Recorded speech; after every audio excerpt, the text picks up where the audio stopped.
Hello, hello, hello, and welcome to the latest podcast episode brought from your favourite people in all of Ontario, kind of, is the Dice Hosers. So welcome to episode 2. Would you like a cup of tea, sir? Which, of course, is my favourite beverage to imbibe, being, of course, British and from that angry little island that kind of conquered most of the world, for good or bad. But I am joined with my favourite colonial colleagues from different parts of the former British Empire. So if everyone likes to say hello. Hello. Well, that was resounding. Hello! Hello!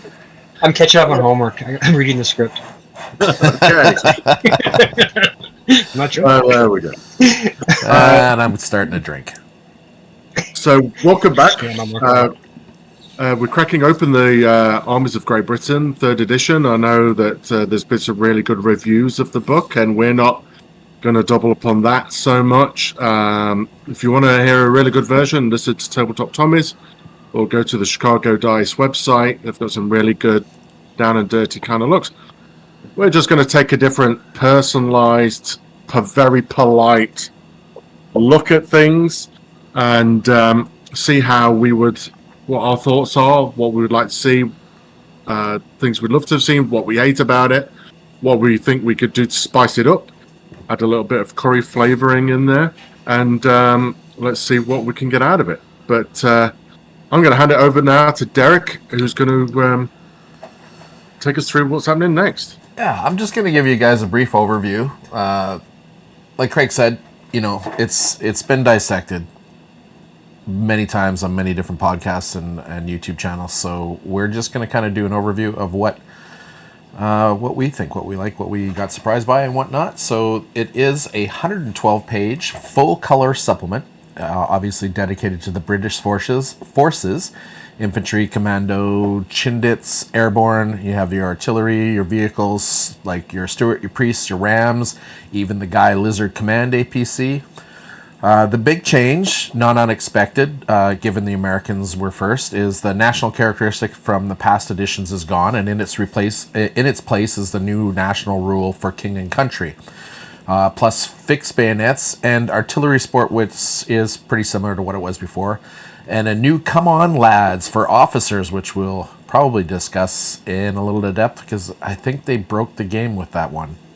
So, like I said, it's in line with the U.S. changes. Easy way to understand, an easy way to change a force to represent other units without making full entries or making entries over long and repetitive. So you just go, okay, king and country, and instead of having like 7 different entries for infantry, for guards or Chindits or whatever.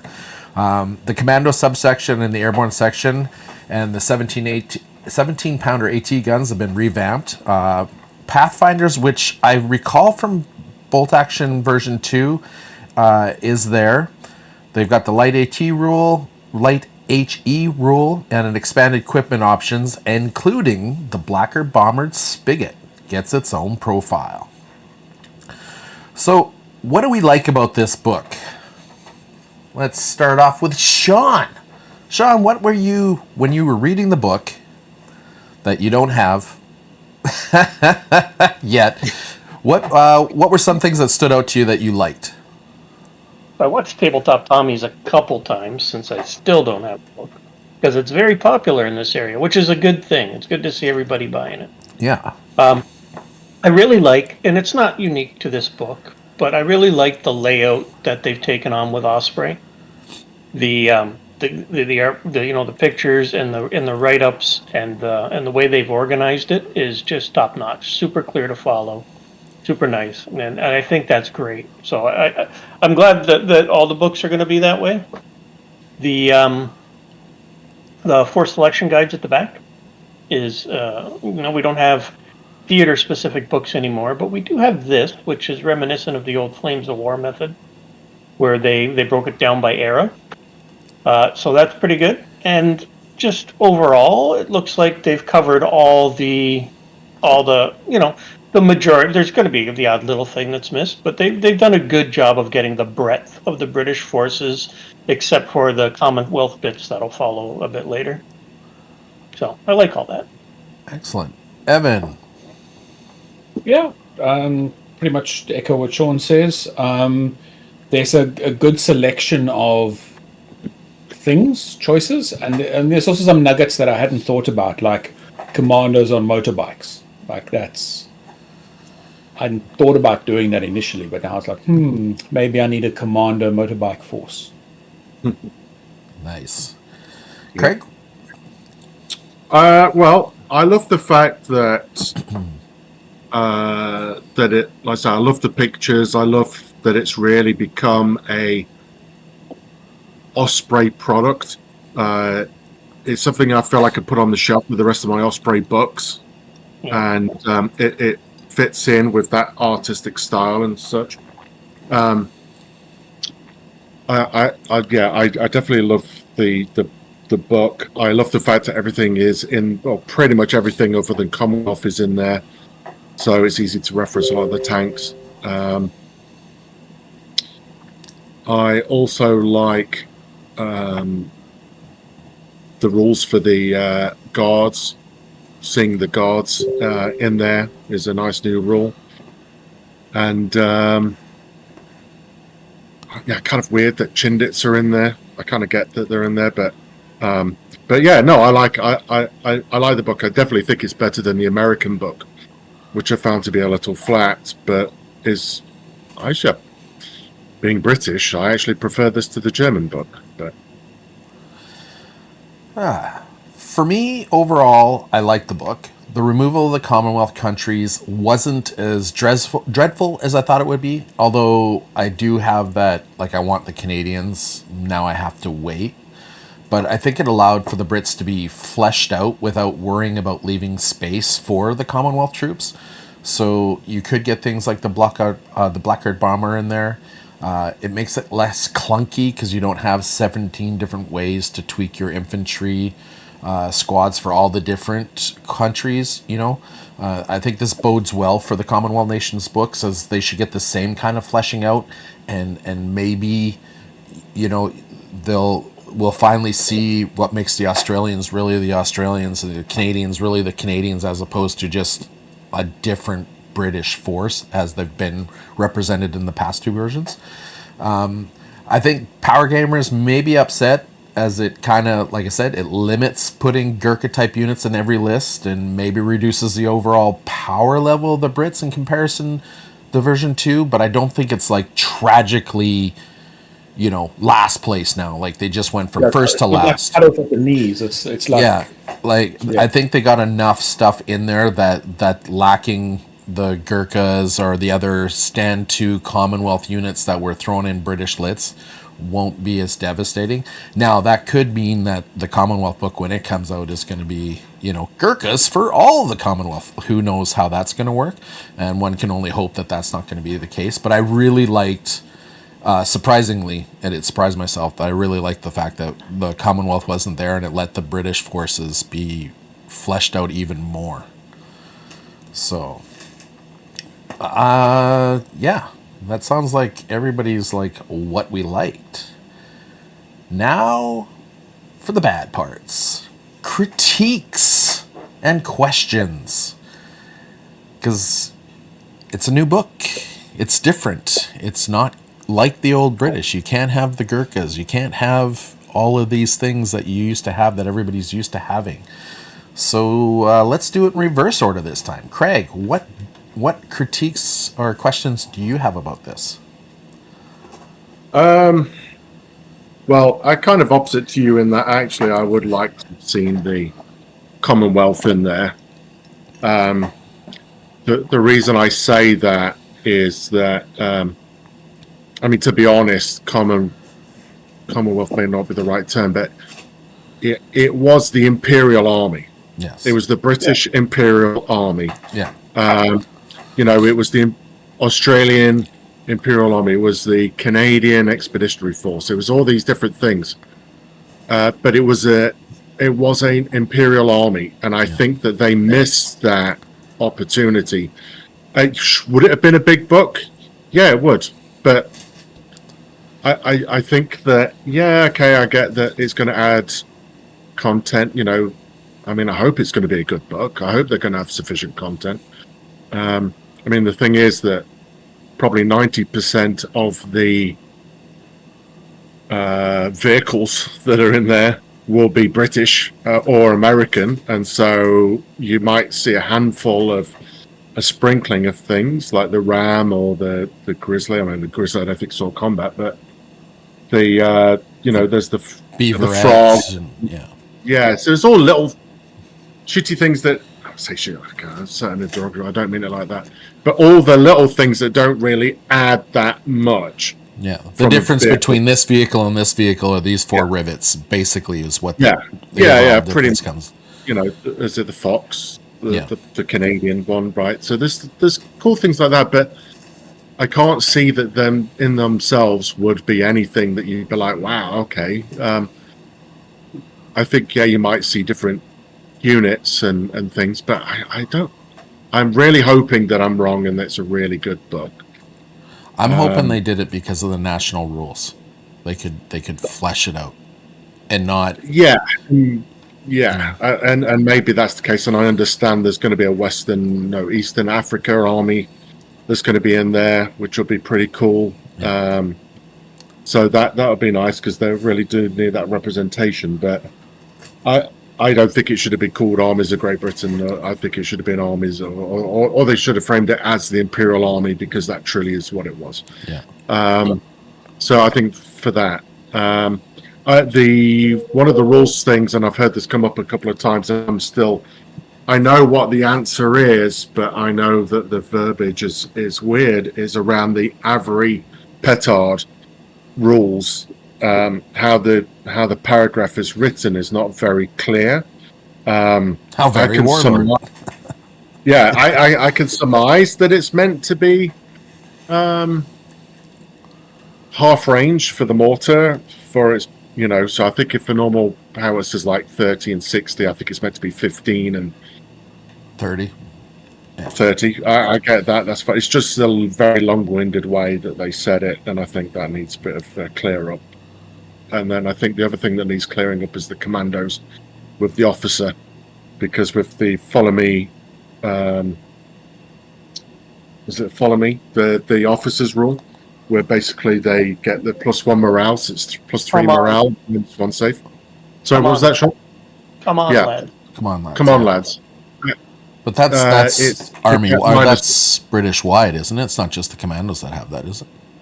No, but commander. You meant commander. Yeah. Oh, but commanders get like 5 or 6 guys. Plus, they can stick an officer into each unit, right? Oh, the commandos can put the officer in each unit too, so it becomes even more problematic. So you kind of get that, and it's just kind of. So, who does it affect? Does that -1 affect just him? Does it affect the unit he's with? It says officer, and there's only one officer, no matter how many models there are. Yeah. I think it's him, but I think you're going to find a lot of officers tucked behind the LOS of something so that you can't draw LOS to him. Therefore, it's kind of like that when you, and this is just me supposition, right? Like, who knows how they're going to come out, but you know how like less than half is outside of cover, half are inside the cover. You start taking the guys out of cover first, but everybody you know what I mean? You're right. It becomes clunky. If they make it simple, maybe it'll just be the first save is always the, get that modifier. Hopefully there'll be something that comes up soon, an FAQ, which is interesting because usually there's an FAQ not very shortly after the book's released. So there should be an FAQ soon. I just hope that they clean that up because it's a little bit weird. But I'm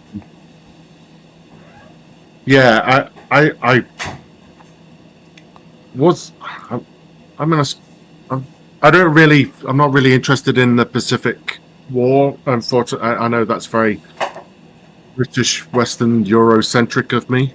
Not to take away from the guys and women that served out that way, and that I think if you were going to do a Commonwealth book, I just think Chindits would have been better placed to be there, and I would have added. Someone's going to mention it soon, but mechanized. So to reflect that, because Britain at the start of the war was the only fully mechanized army in the world. Yeah. Yeah. Not even Germany was anywhere. Germany had 14 divisions, I think it was, out of 93 that were mechanized. Britain was the only fully mechanized army. It was a small army, but it was the only mechanized army in the world. So, and also was along the side the Americans after D-Day and such had a lot of trucks. So, yeah. And I think they've just done like every other book so far is that, and I'm hoping the flavoring and the spices and this is going to come later, but I feel that there's still no real depth to the books, so I'm hoping that theaters and interesting units and stuff will come later in the future books. But for me, it's another omelette with no pepper and only a touch of salt.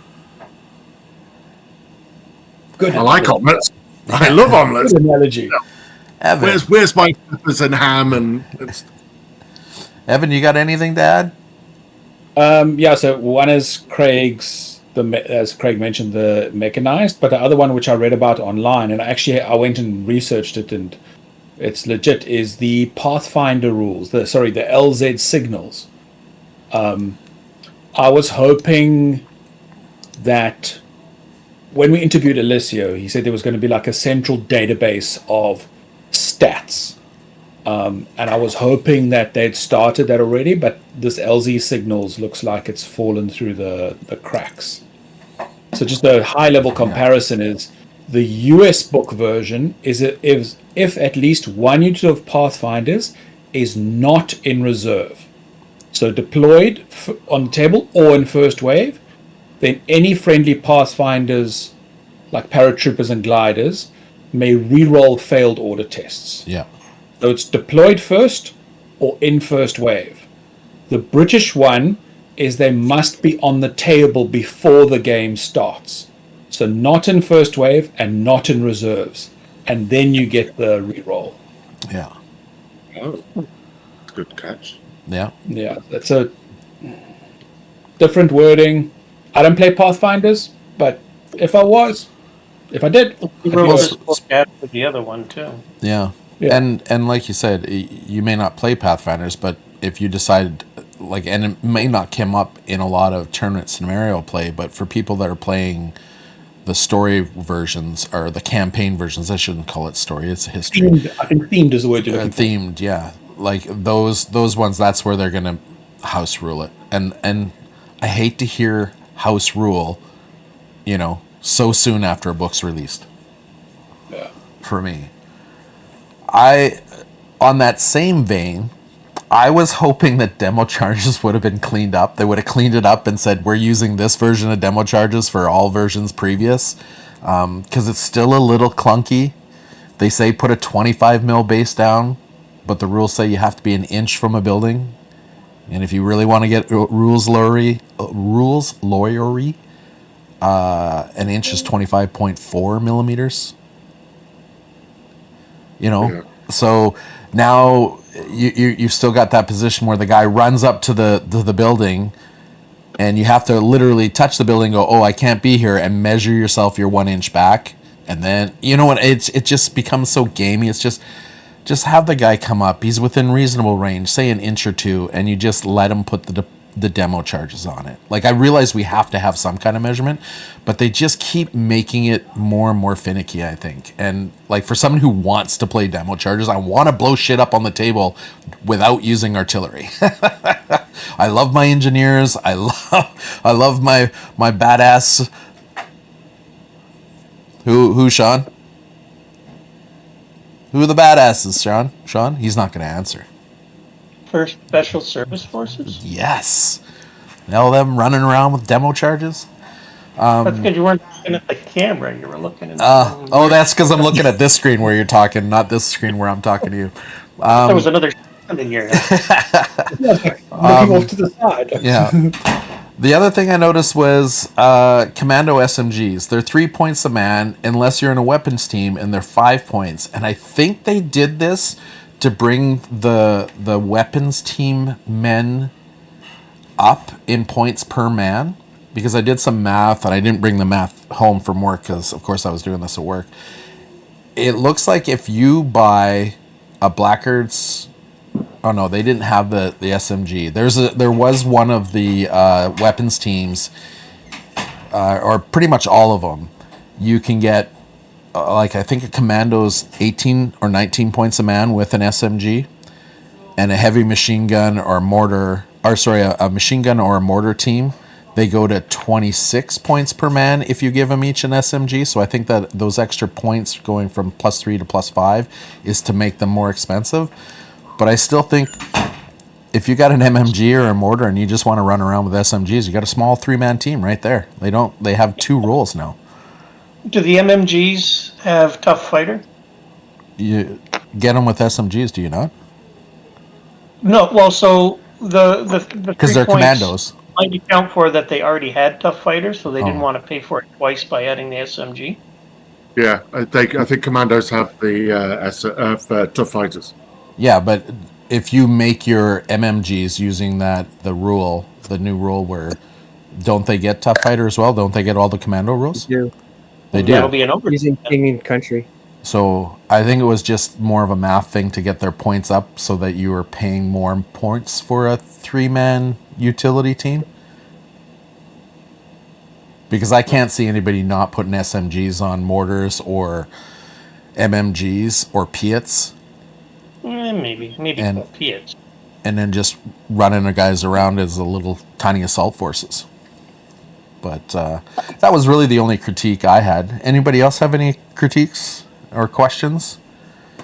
Not really from a book point of view, but I have that futile annoyance with competitive play, where now you look at the books and you go, look, Craig doesn't like the Chindits, but you look at the Chindits and you go, well, yeah, these have to be in my list, and then you look at some vehicle that can't move and shoot, it's got to be stationary to shoot, and you're like, well, I'm never going to take that. So, Yeah. And you get the things you're automatically not going to take and are going to take when you're doing the tournament scene. I'm a little annoyed by that, but it's futile. I mean, I understand it's just natural. Yeah. Oh, there's some of my points right there. So, alternate ideas. What would you guys do to spice this up? Whether it's a list, something you see to put in a list, or whether it's something you thought that they may have missed putting in the book. What would be some alternate ideas that you guys would have for either running a list out of this book that you don't think is normal, or It's too early for me to pick anything yet. But if I was to pick one thing, it might be the Queen's York Rifles, who, the Simcoe's Rangers. That unit actually came back in World War II and was stationed only in, I can't believe Matt left. yeah, Was he stationed left and he only- screwed up my camera. So everybody who's watching, Matt just dropped out, which is throwing up all my screen grabbing of all the cameras. So everybody has moved, and I want to apologize, but he might be coming back on, so I can't screw it up right now. So we're just going to go along with this with Craig's now in Evan's window. Evan's now in Matt's window. Sean stayed where he's at. I dropped a little bit, and Craig is, it looks like the right side of Sean's room. Yeah. Can't even see my pipe. I got a pipe out, too. Sean had his pipe. I got mine. I got mine as well. Well, as I was saying, Yeah, the Simcoe's Rangers actually came back in World War II as a small unit, a machine gun unit, and it was stationed just on the Welland Canal. Never did anything. They never shipped them overseas. But what they did end up doing was training people. They did something. And They you know who did they trained? trained. They trained the Queen's Own Rifles. And some of the guys trained by that went on to be very prominent members of the Queen's Own Rifles. So perhaps what I should be making is the list from the Queen's Own Rifles out of this book. Maybe sometime just after landing at Bernier-sur-Mer, maybe, or something like that. So yeah, That's probably my idea to spice it up in my own little universe, but I wouldn't want to play with the book too much yet. It's early. Yeah. For me, it was like I was talking earlier. Commandos. They're 16 points a man. All the weapons teams have a cost of 7 to 9 points more, but they have another weapon. So you can have a bunch of little assault teams, potential assault teams, running around the board, not just relying on their one roll. So you get that one roll, or that one table where you're at a tournament, you got that one table where you got to put your mortar somewhere, and you're like, where am I going to put it? You just run it around with SMGs. Like, who cares? They'll never see anything. They can't, like a medium or a heavy mortar.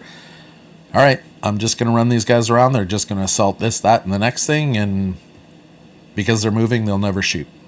Paid a little bit more points for it, but I think that might make the Commandos a really versatile list. Okay. Anybody else?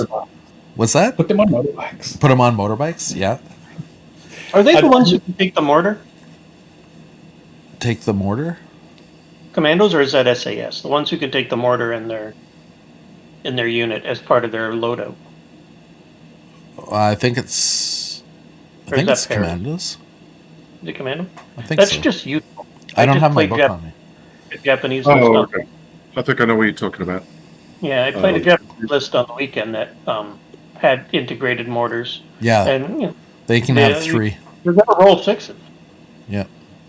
Yep. But when you have 3 of them, Every 2 turns, you're going to roll a 6. and they got to reach out and touch all over the board.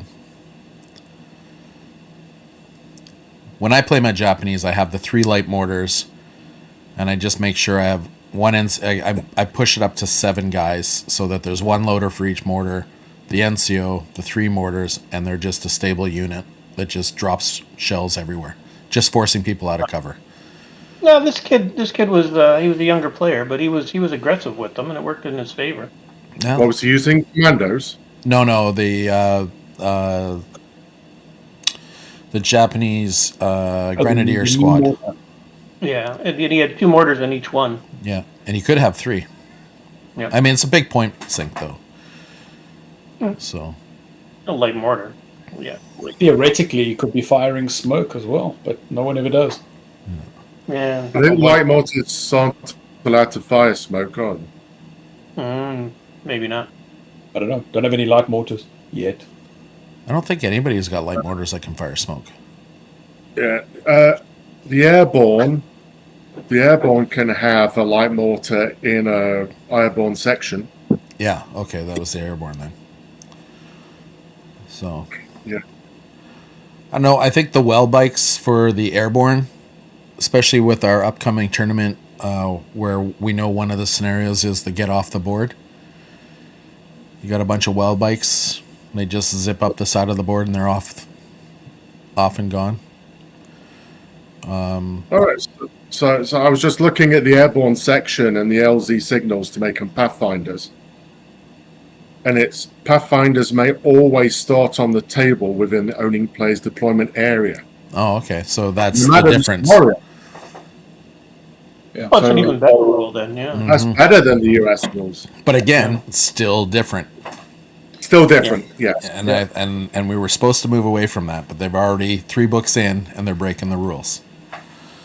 Well, I think there's also other rules in other books, like there's the Fieldcraft one. Like there's words here or there that are used that nobody uses, and I'd like to see at the end of all the books, before the theaters come out, there be a FAQ of all the special words that just puts them all, Fieldcraft. I don't care what your book says, Fieldcraft is this. I don't care what your book says, this is that. You know what I mean? Yeah, it's like a glossary.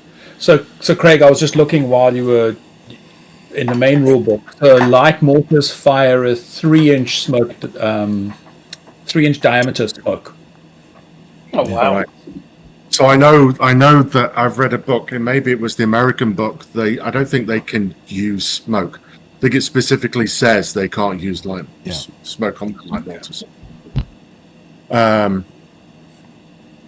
Yeah. So, but Yeah, I don't know. Maybe I would like to have seen a lot more depth to the commandos. I don't think the rules really reflect how the commandos fought. They were typically for large parts of the war. They would do the raids and get in there, be ultra violent, and then get out. They were the elite of the army and of the navy. Take the SAS aside as special forces, but the commandos, I don't know. I think that there was maybe something missing there, and then I'd like to have seen a little more opportunity, or maybe early war commandos had a slightly different option than what mid and late war commandos had. I think that would have been cool. Also, I don't think I understand why that they changed the rules on giving free artillery. I get that. So but the British really used their artillery a lot, and I just think that rolling the 2d6 is not really I don't want to give them fresh units, and I don't necessarily want to give them 2 die. So I think it would have been cool somehow to have been able to. They can re-roll some. The two dice, getting rid of that, I think was huge. I think that was great, actually. I think it was too much. Like, I know that the British were game-wise artillery experts, but yeah, I think game-wise, to have I think it was abused and became really cheesy. There was a bunch of lists that we've seen that. Yeah, no, I agree with that. I don't know if necessarily that would have been the right rule. I mean, you could have done the same thing, but said that you bring it on a 6 on the second roll. Yeah. Or bring it on a 5. Right? There's things that could have been done, but it's like medics. Like, I would love to see medics play a bit more in the game. I think that an infantry medic should be. I'm okay with that being a 6, but I think an ambulance medic should be a 5 or a 6, or it should be a 6 with a reroll. Or a 12-inch range instead of 6-inch range. Yeah, the fact that it's twice as expensive and does the exact same thing. Yes, yeah, exactly. But is there anything really that I would add to add spice to it as such? Yeah, I would have probably removed the Chindits, put them in the Commonwealth book where I think they would be more appropriate. I know there was a lot of British in there. Oh yeah, they're British. Yeah. Well, the first army was majority British, but the second Chindits army was more heavily Indian than it was British. I get why it's in there, and I'm not going to go too much to bat on it, but I don't know. Do you think it was maybe because it gave you an opportunity to make an Eastern force that was, for lack of a better term, specialized? Like the SAS weren't there, the Commandos weren't there, the Airborne weren't there. So let's give them an elite unit, the Chindits. You know, do you think that might have been why? I'm like, and this is just all speculation. I think it's a very valid point. I think if I would have done it, I would have also released Chindit plastics, because they would have probably been, with the rules, probably would have actually been a really big seller. Yeah. Well, that was my first army was Chindits, and those things are heavy as F. Those mules with baggage on them. With baggage on them, there was So how do we think we're going to use this book? Do you think, or do you think there will be any house rules other than what we've talked about until they get fixed? What do you think this is going to be from a player's perspective, TO's perspective? Like how are we, the players and the event runners, going to use this book? Is there any modifications you might use, Sean? I know what I'd like to see. One is we're not ready for it yet, but the force selector, once we get a couple more books out, I think should be at every tournament. Once the books are out, you should be saying look at the force selector, pick this early, mid, late. I'm looking forward to that day. And that's because the other thing I'd like to see, and you do see on lists, and some some TOs will do this, is they'll dock points if you're ignoring the fluff, if you're taking the Chindits with the 8th Army or something, and if you're just min-maxing, picking. So you're going to have an awesome list, but at the end of the day, you've got 6 Nebelwoofers or something. It's still a historical game. Let's right. try to keep some of it. Just a little bit. Yeah. It's nice. It's nice to see that. I mean, it's fine. If you otherwise play 40K, Yeah. just use these models, but play 40K. 100% agree with Sean on that. Yeah, I think that was a common theme when I looking through the notes. That was like, for me, I put. I think as these books come out, tournament organizers are going to need to start thinking about making tournaments era or time specific. Given how you can min-max your list and make it anachronistic, like version 2, basically, you got Gurkhas with this and that and the next thing, or you're min-maxing to the max. I like that they put early, mid, late. I think that's going to be that's just an easy stopgap so that they can give us more content later with theater lists and actually come out and say, here you go. But I would like to, by the time the Soviet and the Japanese come out, I'd like to see people start saying, even if it's like, whatever, bring whatever you want, but everything in your list has to be either early, mid, or late. You can't have late and early. You know what I mean? If the unit is marked early, mid, late, then that's what the force selector does. Yeah, like just I'd like to see that. And then you can you've got less min maxing, you've got less min maxing, more actual tactical strategic thinking, not just I just got to roll 3s. You have to roll 6s. So when I double checked to see, and you did put it in the notes. So did you get like an AI engine to give you the word anachronistic? No, that's mine. That's mine. Oh, that's good. Nice. Yeah. You're looking at the guy that loves alternate history. Anachronistic is that's the word. Yeah. Word of the day. I'm just impressed with spelling right. Yeah, for those, exactly. My 9-finger typing, I actually got it all right.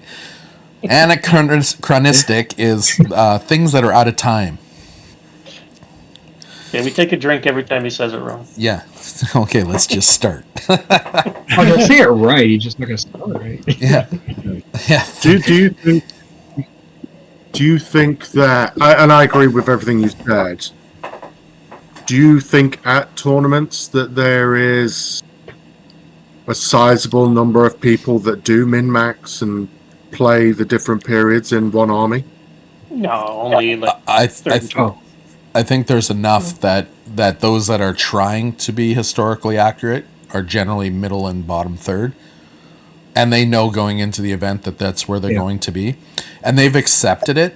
But I'd like with this new version to set the precedent so that it doesn't happen, and that those guys that want to play an historical list, even if I'm not playing a historical list, if I'm using all the stuff from that era, at least my opponent has a chance, right? When I come into the table with a min-max list and somebody's playing, like Matt's playing his D-Day Churchill list, and I'm bringing a min-maxed Japanese list, and this is going back to version 2, he doesn't stand a chance. Those Churchills, they're dangerous, but they're so slow and so out of place that they never get where they need to be before they need to be there.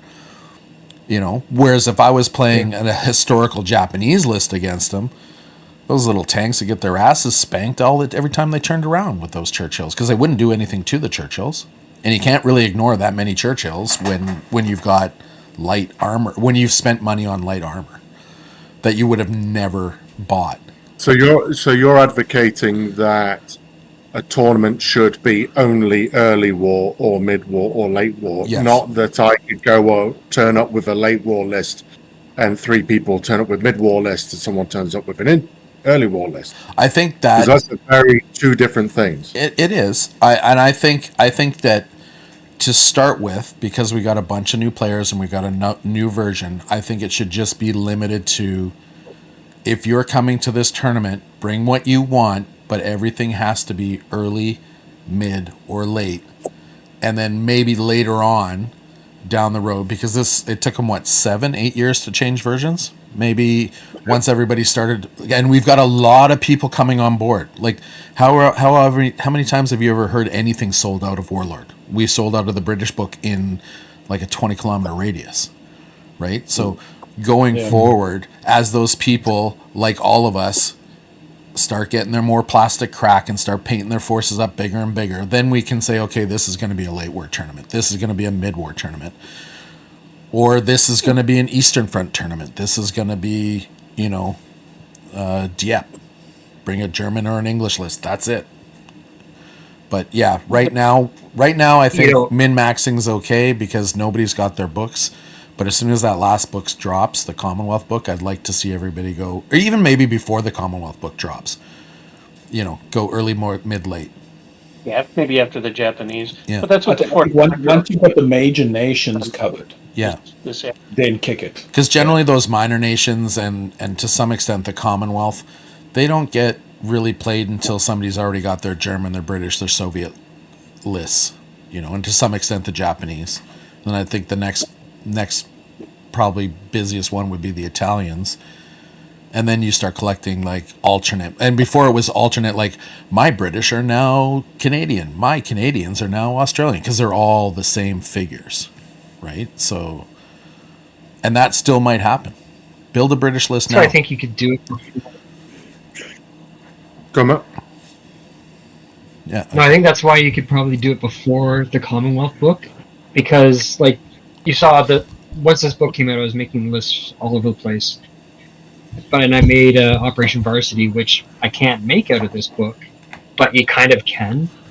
Yeah. So I don't think we have to wait for the Canadians to come out in order to do that. Like Sean said, I think maybe after the Japanese or the Italians, then the Italians are later, aren't they? Yeah, even the But maybe after the Japanese. You could ask the minor nations. Because that'll be enough. Just tell the minor nation players, you can still play a minor nation. Just try. Yeah. Yeah.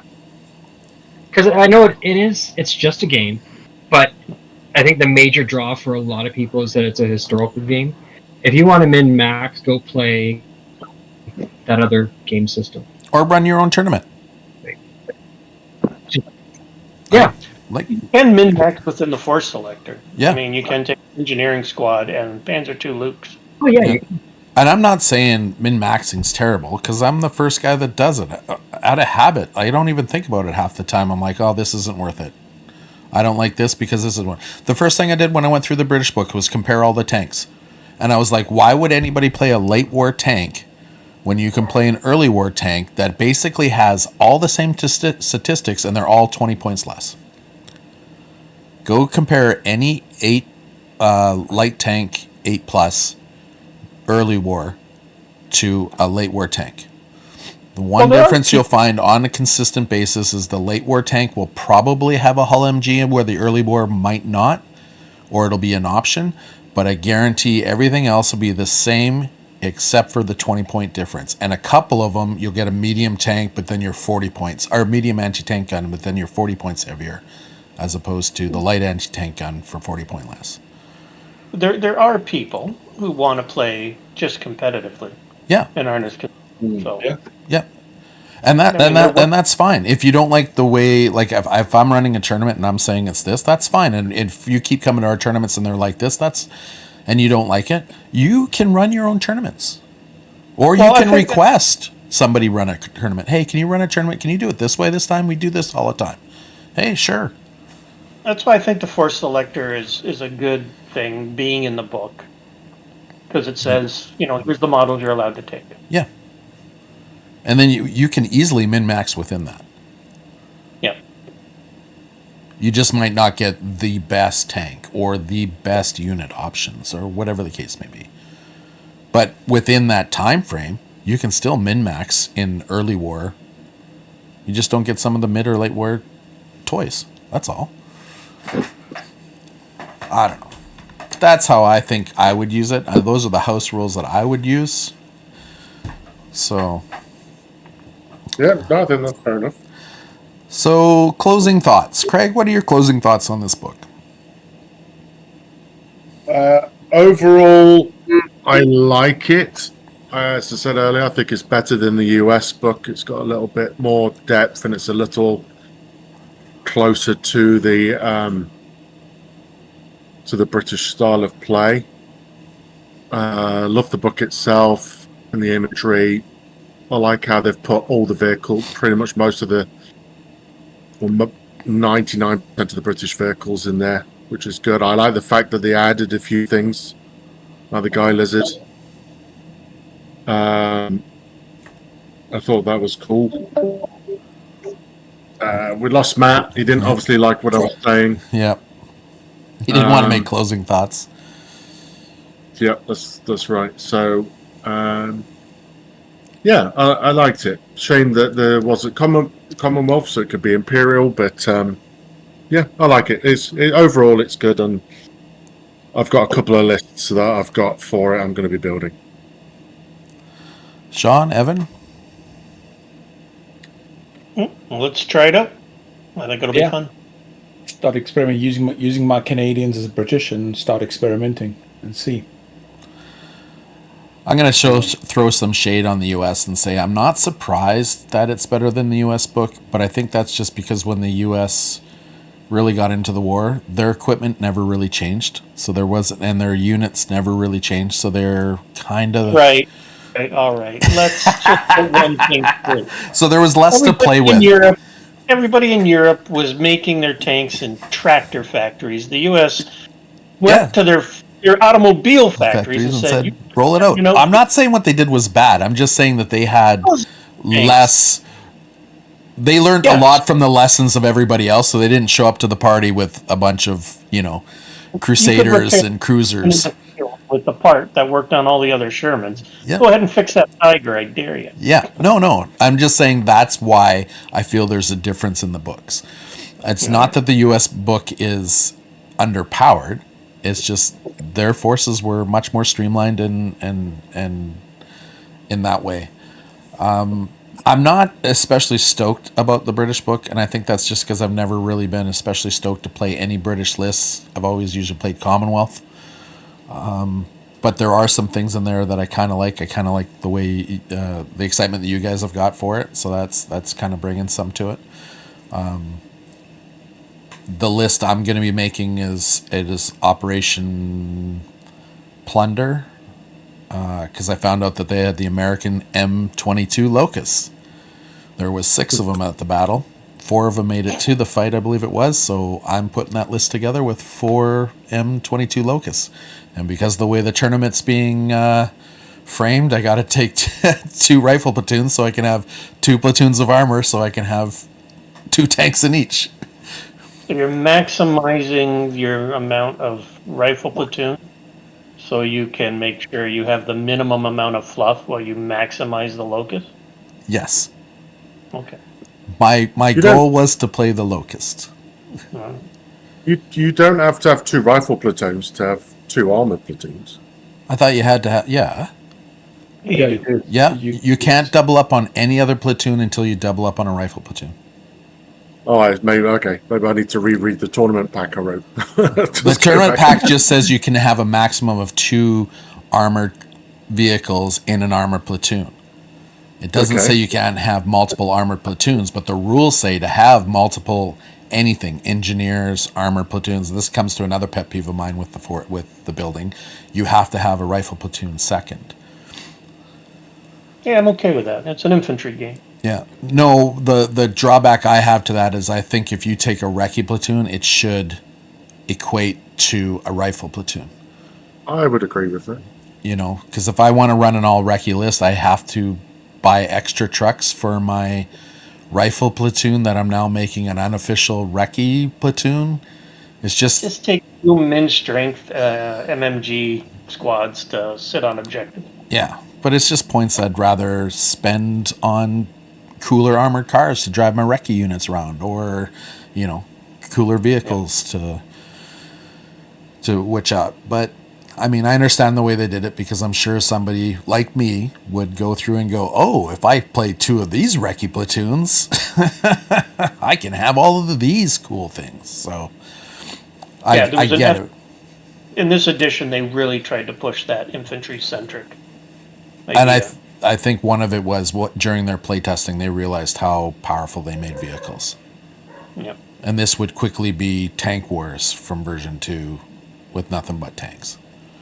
Except for objectives. It would deviate quite quickly. Yeah. Is that in the main rulebook? Yeah. Right under making your list. Like, I think it's in the first or second paragraph of making your list. The platoon selectors page on page 182. And it says you've got to have 2 rifle platoons if you want 2 armored platoons. If you want to double up on anything, recce platoon, engineer, armored, artillery, before you can get the second platoon of anything else, you have to have a second rifle platoon. You basically start the org chart all over again with another rifle platoon. Well, never noticed that. Maybe because I don't double up on anything, but... Well, normally I would have put the 4 tanks in the one thing, but the tournament pack said you can only have maximum 2. Oh, I see. That's why. Yeah. So, yeah. And I had all those infantry anyways, but I just had it in 1 rifle platoon, so I just cut my rifle platoon in half, and it just cost me an extra officer, which in version 3, having an extra officer on the board is not a tax. Yeah. Okay. And I say that because I know you're only allowed 3 infantry, but I maxed out the officer with 5 guys, so I essentially had 4 platoons. So I just dumped all the guys, made another 2 officers by themselves, and 4 full platoons, or fullish. Right. Anyways, so I think overall it's definitely a passing grade for this book. Yeah. From all of us. Evan, do you want to do the events calendar? I think next to Matt, you're probably the one that knows it most. So events coming up. I think I don't know if it started yet or it is starting. Sword and Board in Toronto got their Escalation League going. Yep, it started. But it's not too late to join in. Then there's Beholder's Barber Shop in Aurelia is doing an Escalation League as well. What a cool name. Oh, no. It's It looks actually a bolt shop that sells bolt action as well. On so Fridays. Derek and I can go for haircuts, and you two are like, yeah, whatever. I could go for a haircut and a beard trim. You can go for a beard trim, I suppose. Yeah. Then carrying on, next tournament, Foxholes and Firefights, Burlington. That's our 2-day big event. Coming quick. Team-based, and go look on our website if you want more details.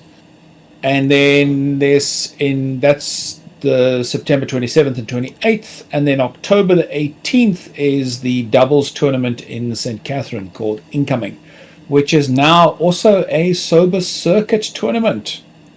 Nice. Yep, premium. Nice. Premium. Sorry, I forgot the word premium. My apologies. Awesome. You can That's get good a to hear. shave and a haircut there. Right? I tell you, I'm thinking of going. Yeah. I'm going to go there. And the owner's name, he changed it. His name is Johnny Awesome. All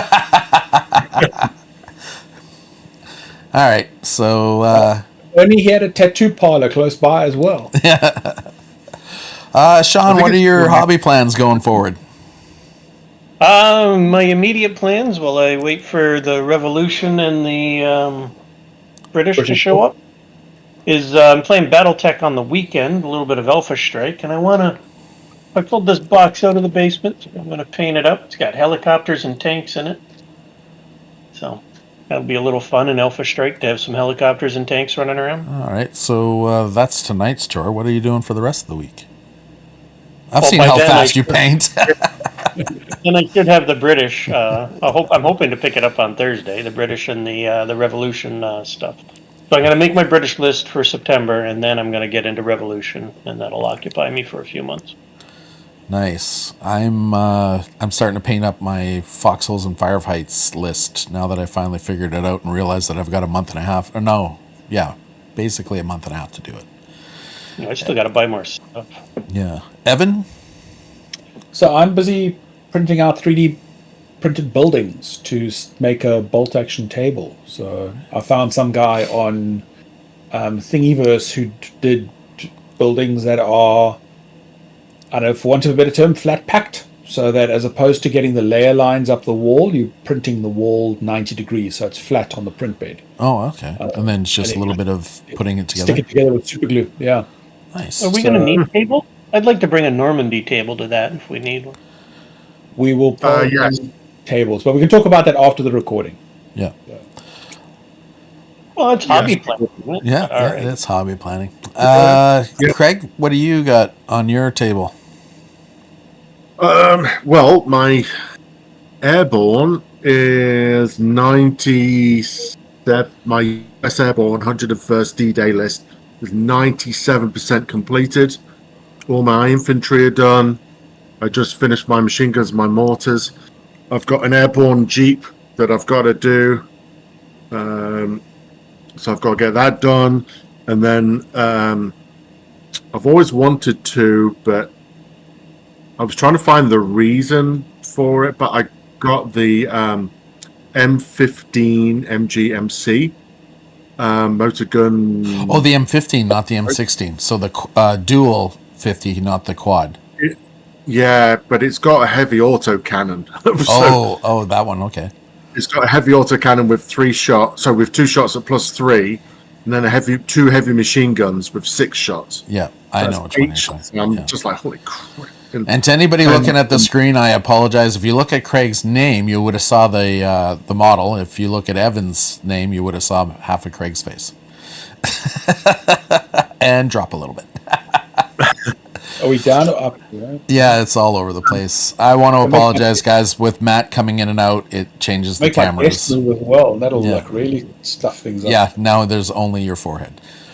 Yeah, so that's pretty. That the M15 was not in my plans, and I've got to come up. I'll probably ask ChatGPT. Was there ever an instance of an M15 supporting D-Day 101st? And if not, it'll probably make it up for me. But and Little then delusions of grandeur. That's right.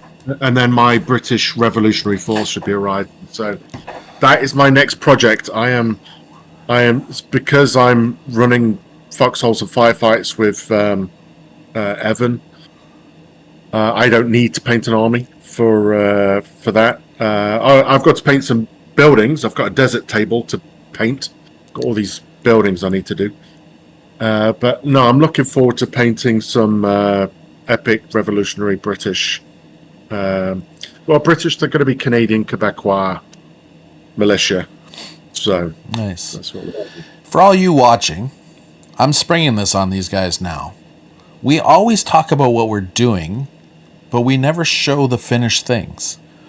Not this episode because you don't have any time, but next episode, everything you said you were painting, I want a picture of it so when we do the outro, we can actually show the people that we're doing what we say we're doing and they can see the end results. And I'll put that in the outro when we're playing the music, Dice Hosers, and it'll just flash through the different models.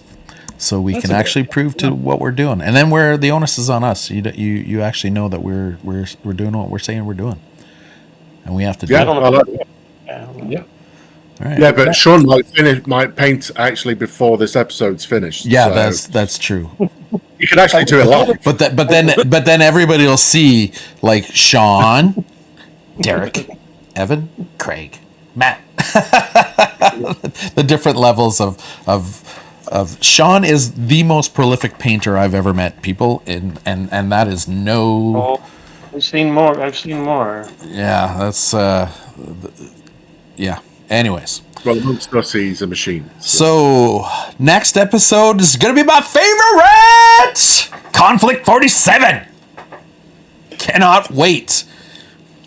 So get ready, guys, because I don't think I'll be able to contain myself in the next episode. I'm going to have to mute my mic and turn it down. Note. like the previews that I've seen coming Yeah, out. it is. It is getting me stoked more and more, and I cannot wait for next episode. So look out for that. It's going to be fun. I might actually have to do some extra editing or something to make it even cooler. Anyways, with that, I say adieu. Goodbye. Tally ho, chaps.